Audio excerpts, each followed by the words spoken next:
আসসালামু আলাইকুম গাইস, আশা করি সবাই ভালো আছেন। দেখেন আজকে আবার আমার ঘুঘু পাখিকে তাদের দুপুরের লাঞ্চ করাচ্ছি। দেখেন কত সুন্দর কইরা একদম কাপড়ের ভিতরে খাবার দিয়া তারপর একটা ছিদ্র করছি, আর ছিদ্রর ভিতর দিয়ে ওদের মুখটা ঢুকাই দিয়ে খাওয়াবো তাদের মা যেভাবে খাওয়ায়।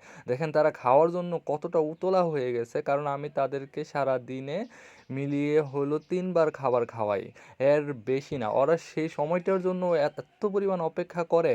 আর ওদেরকে যখন খাওয়াতে নিয়ে আসি বা প্রস্তুতি নিই, তখন ওরা এমনভাবে বুঝতে পারে যে দুইজনে অনেক অনেক পাগলামি করে খাওয়ার জন্য, কারণ বোঝাই যা ওদের যে খিদা লেগেছে। এই যে দেখেন আস্তে আস্তে সেই ছোট্ট কোনো লোম ছিল না গায়ে, এখন দেখেন মোটামুটি শরীরে লোম হয়ে গেছে আস্তে আস্তে আল্লাহর রহমতে। আপনারা দোয়া করবেন যেন আমার গুগু পাখিগুলা একদম বেঁচেই থাকে।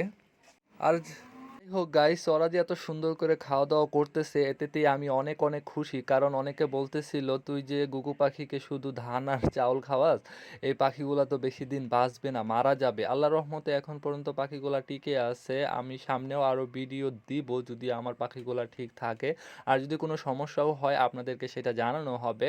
দেখেন একটারে খাওয়াচ্ছি আর একটা খাওয়ার জন্য আমার আঙ্গুলে ঠুকরাচ্ছে, কতটা পাগল খাওয়ার জন্য। এখন দুইটারে তো আর একসাথে খাওয়ানো যাবে না, একটা একটা করে খাওয়াতে হবে। একবার খাওয়াইছি এইটারে, আরেকবার খাওয়াইছি ওইটারে, এভাবেই তো খাওয়াতে হবে, এছাড়া কোনো উপায় নাই। আর দেখেন আমার পাখিগুলো এখনো কতটা সুস্থ সবল আছে, তাদের চঞ্চলতা দেখেই আমার খুব ভালো লাগতেছে, বিশ্বাস করেন। কারণ একটা পশু পাখি যখন লালন পালন করবেন, ওরা যদি সুস্থ সবল থাকে আসলে নিজের কাছেও খুব ভালো লাগে।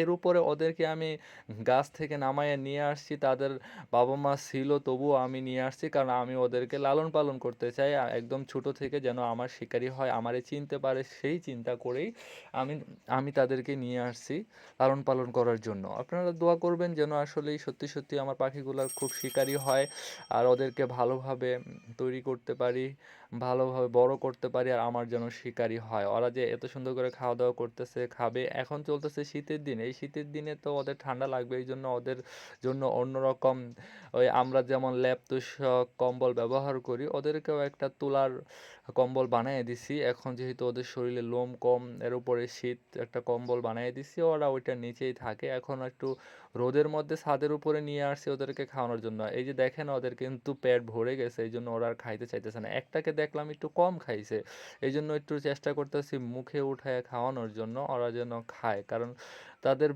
পেট যদি খালি থাকে ওরা কিন্তু গ্রোথ ভালো হবে না, বৃদ্ধি পাবে না, ওরা আস্তে আস্তে অসুস্থ হয়ে যাবে। এই জন্য সঠিকভাবে ওদেরকে খাওয়াতে হবে। আর যদি নাও খাওয়ান তাহলে আপনাদেরই এক কথায় পাপ হবে, কারণ তাদের বাবা মা ছিল তবু আপনি ওদেরকে নামাই নিয়ে আসছেন বা ওদেরকে পালতেছেন, সো সেই পাপটা তো আমারই হবে, কারণ আমি সেটা নিয়ে আসছিলাম।